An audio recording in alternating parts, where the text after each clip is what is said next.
Salut les rôlistes, maintenant qu'on a imprimé, nettoyé et laissé sécher nos masters sous UV, on va pouvoir s'attaquer à la prochaine étape, le polissage, ou comment transformer ça en ça.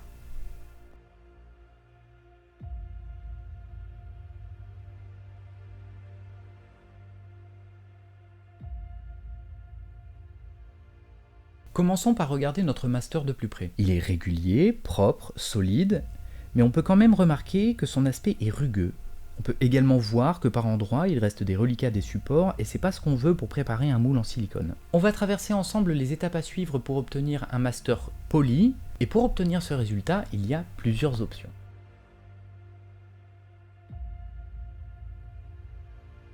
Bien qu'assez long et minutieux, le ponçage et polissage à la main reste le moyen le plus simple et le moins cher. C'est une méthode que je préconise si vous démarrez dans le dice making puisqu'elle vous permettra de vous familiariser avec les bons et les mauvais gestes. Munissez-vous d'une surface plane, assez dure, comme un carreau de verre, ou un contreplaqué lisse comme ici.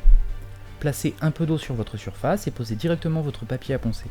Vous pouvez ensuite effectuer de petits mouvements pour frotter votre master mais tout en douceur. L'idée c'est d'y aller tout doux, sinon vous risquez d'enlever trop de matière. Vous allez répéter l'opération sur chaque face avant de passer à un grain plus fin et ainsi de suite. Pensez aussi à humidifier de temps en temps votre surface de travail, ça limite grandement la poussière et ça étend la durée de vie de votre papier. Donc ça c'est pour le ponçage à la main. Mais il y a une autre solution.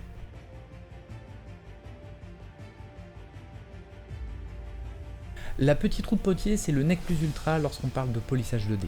C'est pas cher, ça va vite, et surtout ça vous évite de vous retrouver avec une tendinite au coude lorsque vous avez 200 masters à polir. J'ai trouvé la mienne sur Amazon pour une trentaine d'euros, ce qui n'est pas grand chose en comparaison du temps qu'elle m'a fait gagner. Même processus ici, un peu d'eau sur le plateau, on pose le papier, on mouille la surface, et c'est parti mon képi. Je vous conseille tout de même de démarrer à la main pour les grains les plus forts, et de ne garder la roue de potier qu'à partir d'un grain de 1000, et ce jusqu'au dernier, environ 10 000. Pour le papier à poncer, il y a deux écoles.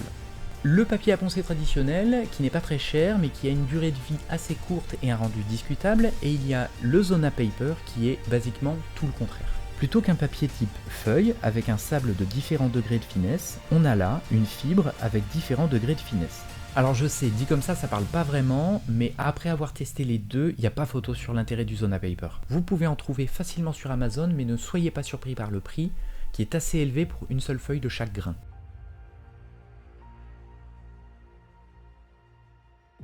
À la base,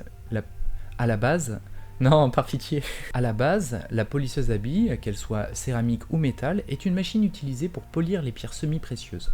Donc quand on sait que la résine est moins dense qu'une pierre semi-précieuse, ce serait quand même dommage de ne pas en profiter. Il en existe plusieurs modèles différents. Moi j'ai opté pour celui-ci, assez compact, mais à vous de voir ce qui vous convient le mieux. À l'intérieur du tambour, on va mettre un bon nombre de billes, qu'elles soient céramiques ou métal, ainsi qu'un peu de produit de polissage pour carrosserie de voiture. On va laisser tourner comme ça pendant 12 heures, oui, c'est très long, avant de retirer nos dés et de les nettoyer à l'eau claire avec un bon coup de brosse. Notez cependant que la polisseuse à billes ne remplace ni le polissage à la main, ni le polissage à la roue. C'est un complément, le dernier petit coup de polish qui selon moi fait toute la différence. Et voilà le résultat. Je vais meubler pour pas laisser un blanc, mais il n'y a pas grand chose à dire, on peut véritablement parler de résultat.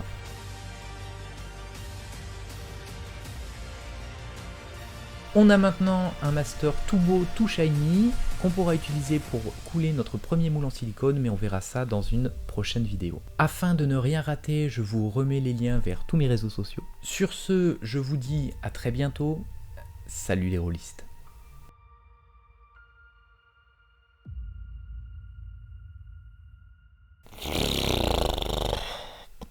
Prions.